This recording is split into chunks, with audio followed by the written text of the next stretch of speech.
Hello, welcome guys. We are today studying the non-epistatic gene interaction.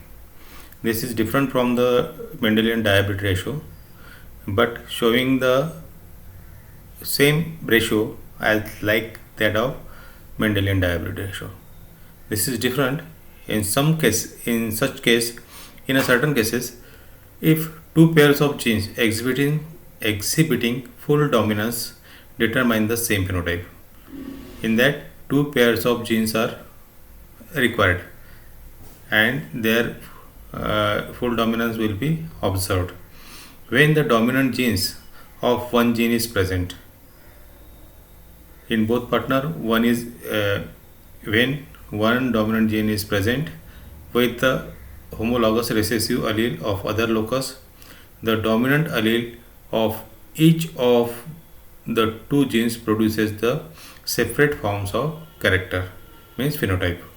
But when the dominant allele of both the genes are present, they produces a different phenotype. There is a difference. The homozygous recessive state at both genes give rise to another phenotype. Means recessive condition gives another phenotype. Dominant condition gives another type.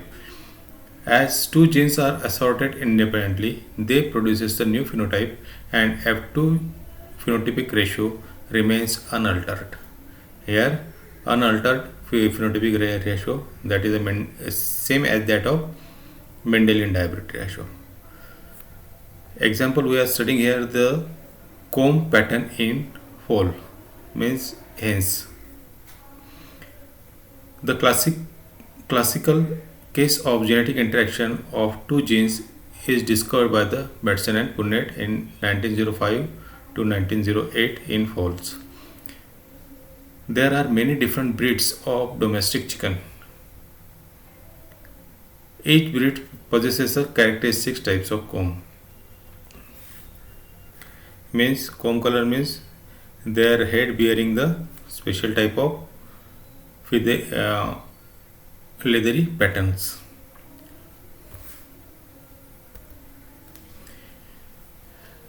Foundational experiment with the chickens showing that a cross of chickens with rose comb to one with a single comb produces 3/4 rose and 1/4 single comb, showing the dominance of rose comb. Means here rose comb is dominant over the single comb. Here rose comb giving the 3 and single comb is 1 in F1 generation. Another cross between the P comb and the single comb. Chicken produces a P comb and single comb in the ratio 3:1, means showing the dominance of P comb. Means here capital P is dominant over the single comb. But when rose comb chickens cross with the P comb, F1 progeny was found to be different types of comb known as walnut comb. Here in that rose comb is dominant in first condition, P comb is dominant in second condition. When both combs pattern are crossed, here different expression will be observed, that is a walnut comb. Hence, the F1 walnut comb combined with the other comb, walnut comb, you have two types of in F2 all four types of combs in 3 walnut comb, 3 rose comb, 3 pea comb and single comb will be appear in F2 generation when we cross the walnut progeny. This peculiar result were interpreted by the Batson and Punnett as follows.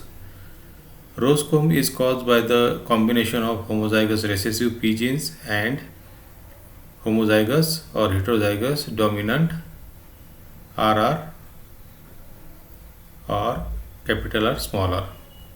Rose comb will be more dominant in rose RR small p, capital R, small p, small p. PCOM is produced by the combination of homozygous recessive conditions, that is small r, and homozygous or heterozygous dominant condition, that is capital P or capital P small p. Here P is dominant over the rose comb, while the single type of comb is produced by the double recessive small r, small p genes, that is giving the single comb.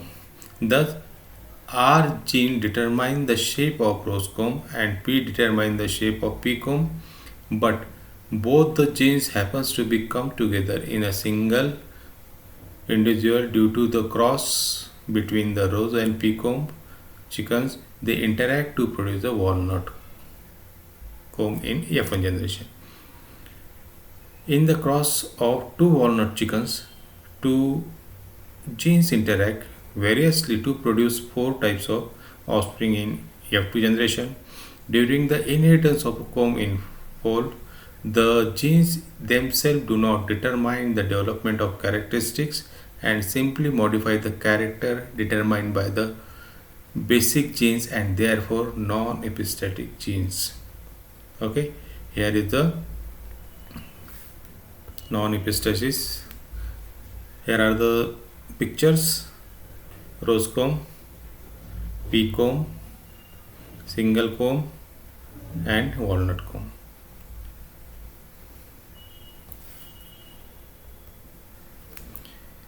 Here walnut, when selfed, they produces the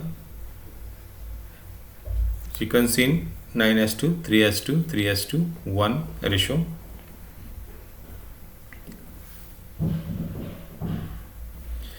Here we can stop today's discussion about the non-epistatic gene interaction. Thanks for watching the video.